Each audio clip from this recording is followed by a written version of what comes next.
Bienvenue dans notre chaîne d'excellence cléboa.com. Encore une fois, c'est Annette Chitouka, votre humble servante. Je tiens avant tout à vous remercier pour votre confiance dans notre chaîne cléboa.com. Mesdames et messieurs, comme vous l'avez bien constaté, nous sommes précisément au cinquantenaire à la morgue. Les longs des corps, il y a joueur Nabiso Yamuneno, à Sala qui peut fierté à Mboka Nabiso aimé Kamamale, corps naé et Zobimale. Donc, Biso Cléboa, tu es à peu près te proposer bino image à obsèque qui a aimé Kamamale. Vous allez voir comment ça va se passer. Restez branchés sur cléboa.com. Voilà. Bonjour maman. En tout cas, pesa mbote na bandi réunions bazolanda à travers le monde. Bon, na pesa mbote na batunyos sur Hollanda na bato baza na poto basalisi biso mingi.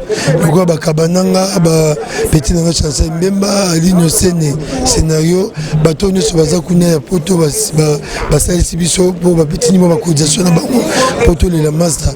Vraiment mbote mingi puis na ba jouer nyos tous a toujours na expliquer ya bolingo parce que bolingo ndé et ça là que le leçon zate le maman lazate yo moni mokili mobimeye parce que asala mo malamu mutema malamu donc on a petit maintenir son beauté oyo baza vraiment sportif na ba ono so ba leli mamali après ce qui est moni réaction de Isaki nini koyoka que mamali akufi et puis to moni sous na ba télévision bato bande ko le bon mamali akufi na coronavirus et ça qui on deni ro kaka bon réaction na Isaki bien bon ngamo na Isaki sur place mamali akufi na zena joua beli na ninga koti morgue to Isaki wana biso de koti na morgue na famille bon Isaki va passer mingi biso to que notre master so tunye likambo azo répondre au bien Isaki bien bien a problème té car muteme no beta banda kala banda le moi problème que comme na mo tâche bon problème corona na ndimité parce que mamale abandé maladie au kala avant même que tu connais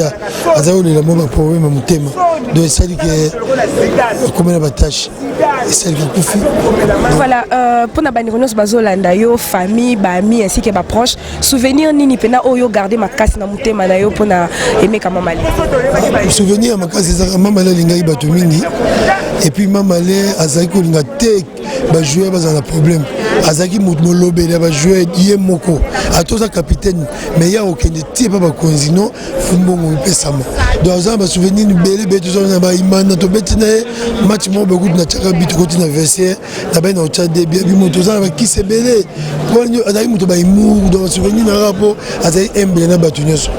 Voilà, merci beaucoup. Un mot à circonstance, la famille biologique avant Malé. Ça m'a camboyé. Nous avons même tapé ça, nous avons même tapé tout là. Maman elle a zaté. Bon, ils ont même tapé ça la bongo. Dans la famille, nous t'es magaré ça munene. Bah regretter ça, regret bien sûr, mais nous avons même tapé bon. Tout ça comme on s'est laté. Bah ça me l'a capé pour la bande à Batikali, bande à Bazarabi. Merci beaucoup. On ne peut pas trop parler, on est tous en équipe, on ne peut pas parler, on a un responsable qui va parler, on ne peut pas parler, excusez-moi. Bonjour. Réaction de Isaki Nini Eroyoka Kiliwaya aimé comme Isaki passe ma casse, c'est ça qui a émotion, donc passe ma casse émotion. Donc on a dit magité, on a dit ndoto, on a dit aventure, mais après qu'on a battu Belé, on a confirmé que c'est solo. Isaki après combien de temps Oyo Monaki, c'était quand la dernière fois Oyo Monaki avant? Ça faisait je crois 2 mois. Dernière fois Isaki bon tu peux t'agner balé avant le confinement après confinement tu écoutes tu écoutes un écart tu sais moi 15 minutes tu soirée alors belinga m'a belé bela c'est qui signe après na kenanga ilobana ya suka nini oyo kangi avant zalaka yo nengo zalaka moteya monene nengo zalaka ata bato moki bafuta te nzambe bafuta. Voilà un mot de circonstance na famille biologique na ina ba joueur nyonso tokoya na nyonso tokoya na ba contribution tokoya na ba na nyonso tu makamno surtout et ko consoler bango te muto consoler bango ezaka nzambe penser bango courage belé bazala makasi nzambe boto sambela consoler bango. Merci beaucoup. Bonjour. Pesa mbote na ba internaute nyonso bazolanda à travers le monde entier. Mbote vraiment mingi na bande nyonso balanda biso na lingue émission tozala bango toujours ensemble.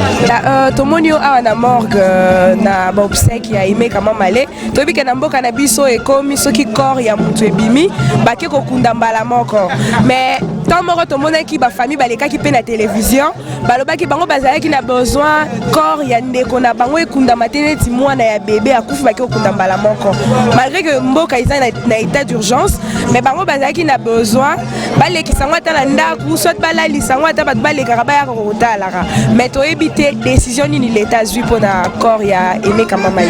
Bon, surtout le bamingi ou bien tout le banabandenge mobo c'est trop dire.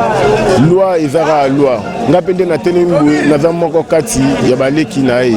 Kia ba o basukola na mbula. Baliane ba madame basane ba mapate. Mais o eza nécessaire ezara ke na place ke baluka baleki sango mbala moko c'est mieux que les sango ata na secteur na mbuka na ye. Moi ata moi quelques secondes et après ndenge za la kara toko kunda. Pour ce tobito là lisa eza bien te pour parce que bato soupe de ba kufa bala lisa te naka ya confirmer tout ça na ngo. Eza mieux te mais à l'honneur de Tchande c'est bien. Et to lingaka kenzamba batela na kimesika royambaye. Voilà, merci beaucoup. Comment nayo oyamba ki sango ya liwa ya Mamalé. Réaction de Ezaki. Donc premièrement nous tangu na zaki na ndako pona ka sango ya liwa ya grand frère nanga Aimé Kesanga Mamalé. Et c'est là parce que na na table na zolinga na banda rolia. Na début rolia petit frère nanga Juma Shabani abenginga. Na bo yamba parce que nga ali radi maboko. Na bo yamba na bando continuer olia na moni insister na téléphone. Na bi téléphone yamba. L'état na yamba boya bando lela. Mais Djogozo lela ni nové. Papa na biso royaume akufi. Donc na ebité le kan nzambe ka dans kokel sukoliate na vimba mo motonde na kendeti Saint-Joseph. C'était quand la dernière fois oyo na beaucoup tanaki avant kufa? Tenga mama ma dernière fois ezate. Nga matozali maka ndenge zala kaka de temps en temps. Eza kuto dernière fois limité. Donc même na profil la téléphone nga tozaka ngana ai. Donc nga dernière fois ezate. Voilà, mot de circonstance pour na ba footballeur nyonso ya mboka na biso pe na famille bana na ye bandeko na ici que yo mo famille ngape famille to pesika na bandeko nyonso baza na kimia liweza ka mokano nzambi na ndenga famille et on diringa mo pe na omi pesa donc nga mo na zadi na mes condoléances donc ya mabeza te vraiment. Je pense que solidarité wanande na ba talent oyo ya zalaki nango yango de photo de remémorer nango lelo c'est vrai à travers président Nabiso à conseil d'administration Papa Jonas Mukamba à travers administrateur Oyo Bayeko Pesaye un derrière au revoir entre autres Olivier Birler et les autres. Mais tout le monde a fait que la République est représentée par le ministre des Sports et le football congolais est représenté par le président de la fédération. Ça montre à suffisance grandeur. Libulu ya munene oyo Mamalé a kotika na mitema na biso nyonso ba deringmen mais aussi surtout ma congolais. Mamalé, nous te disons merci pour tout ce que tu as fait pour notre club et merci de tout ce que tu as fait pour notre pays. Repose en paix, que le Seigneur t'accueille des bras ouverts et donne la force à ta famille biologique, à tes enfants, à ton épouse, à tes parents, de pouvoir surmonter ton absence et ta disparition. Allez. Merci.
Cher René, avec tout le respect, célébrer la coordination. Chers amis, anciens joueurs, tendance confondue. Anika, Yapresse, famille, Yamba Malé.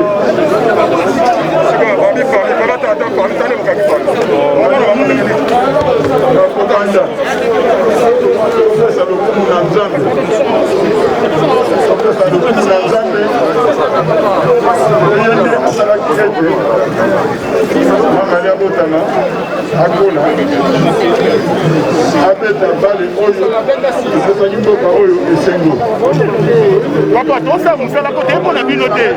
On a bien noté la bien noté.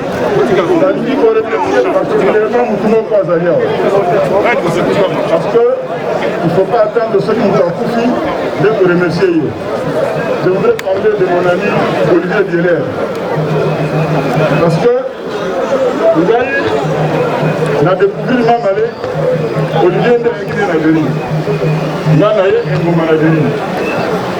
Il a conseillé, président de Mani, Olivier Dieler n'a pas malé.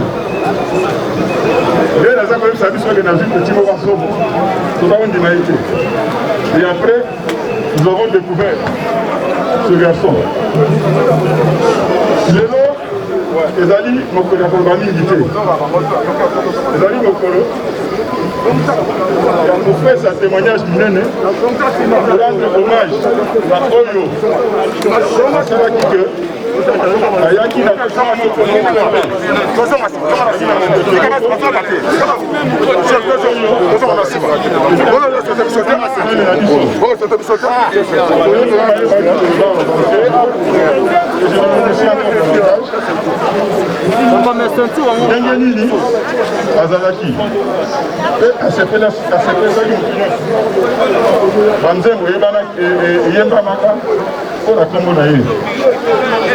c'était un garçon, comme l'a dit, je confirme, il était franc. Quand on a un problème, on a la moto. Mais Lélo, il a quand même sa famille. Nous avons demandé après ça qui dit noyer, nous avons demandé à Kamatiye. Ils sont ignorants sur un bomba. Ils sont ignorants sur la matanga. Les autres matanga, la famille, mais Ali, moi, quand on a mobile. Balingi nyonso balingaka bale na nyonso oyo asepelaka na ye ntango aza kobeta bale. Mamale, jeune frère, tu es demeuré incompris, mais ton talent a dépassé et a convaincu tous ceux qui ne croyaient pas en toi. Les autres qui disent ça, je pense que oyo babetaka na yo na babilenge oyo bazako ya sikoyo. Il faut s'inspirer dans l'histoire de la Congo pour aller dans masse au Salaki. Adieu l'artiste, que Dieu reçoive ton âme. Merci.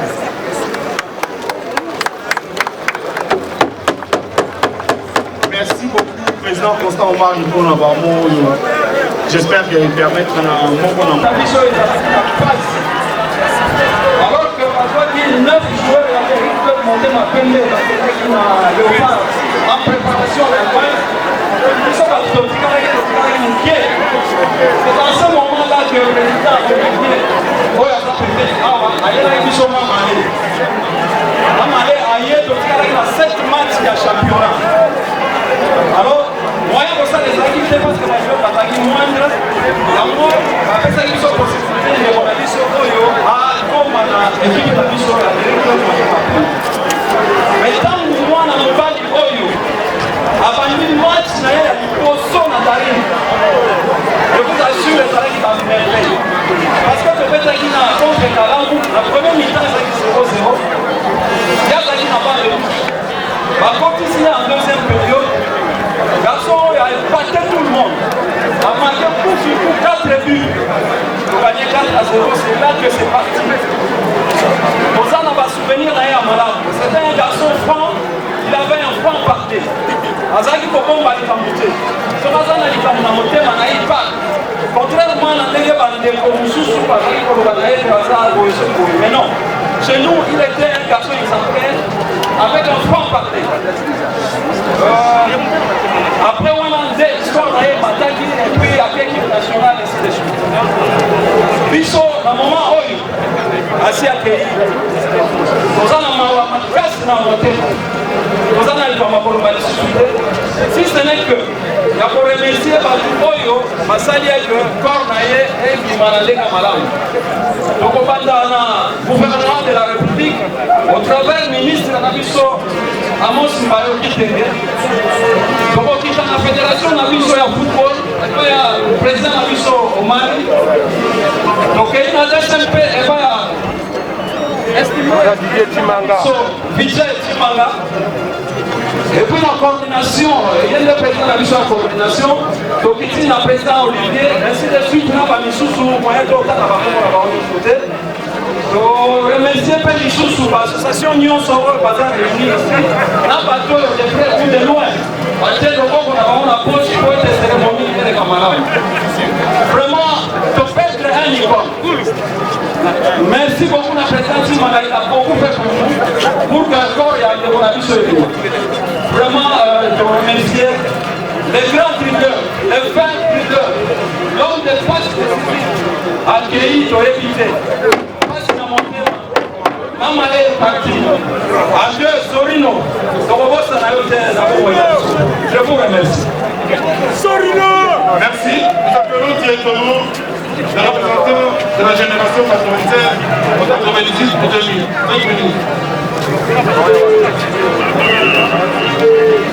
Le dernier des minutes de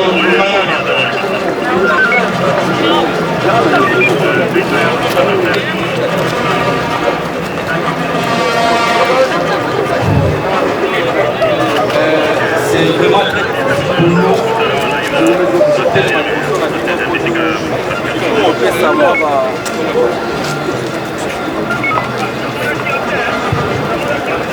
C'est vraiment très difficile pour la société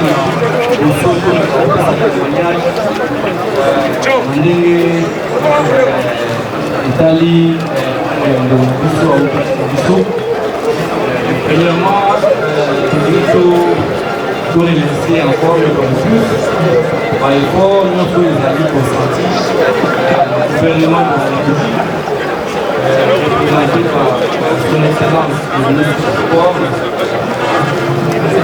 Maillot, pour remercier notre fédération, représentée ici par le président Constant.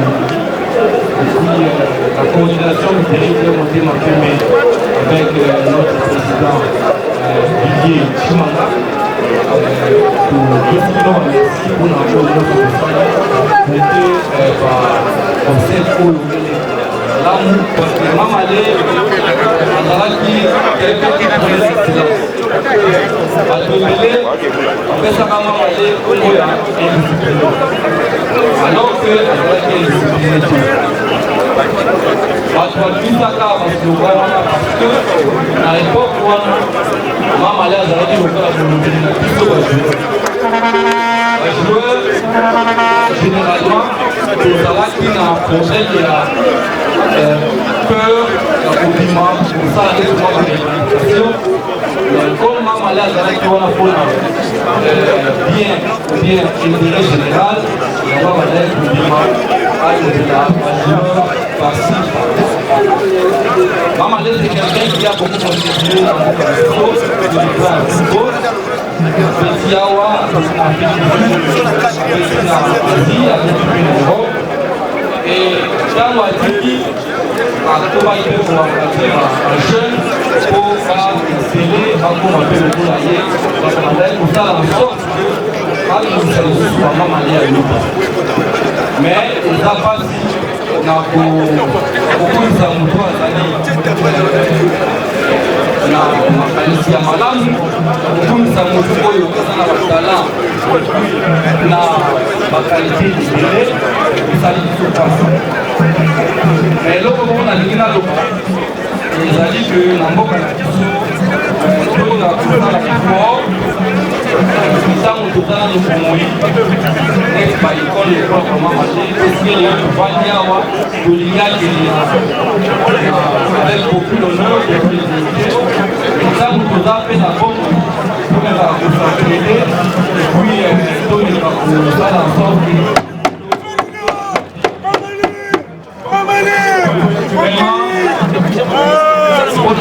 Monopoliser la parole la Congo ya assez Congo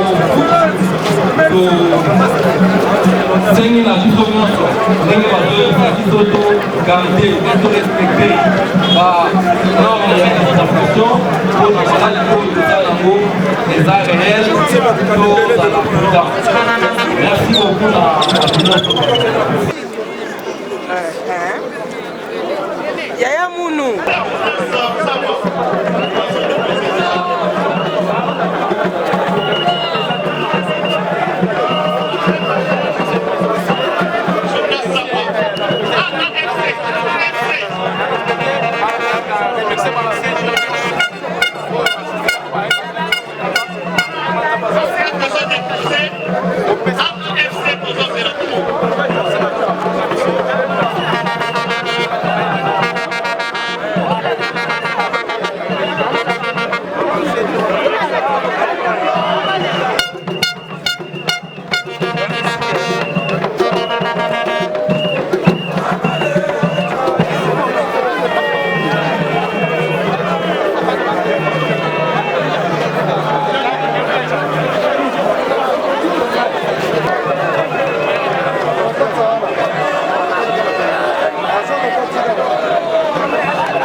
Mesdames et messieurs, dans cette image, on vous a proposé les obsèques de Mamalé. C'est aujourd'hui que Barokene Koti a sa dernière demeure. Grand merci à Batunion sur Balandi Bisso et puis Bolandi témoignage et à famille, Pena Batunion sur Oba Travail, Naé, ba collègue Naé. Merci beaucoup à tous nos abonnés de cleboa.com. Merci de rester branchés et merci de nous suivre. Nous en retour, on sera là pour vous informer à temps réel. Grand merci à celui qui était derrière la caméra, Herman Omporio, garçon slim. Grand merci également à My Lady Boss Pichou Mangaya, pourquoi pas. À tonton Bandalom invisible de la nation. Grand merci à tonton Chez Chilombo. Grand merci à mon major Francis Akoumou. Grand merci à tonton Jeff Akele. Grand merci à tous nos abonnés de cleboa.com. Continuez à vous abonner massivement. Restez branchés sur cleboa.com, notre chaîne d'excellence. Bonne suite au programme. Bye bye.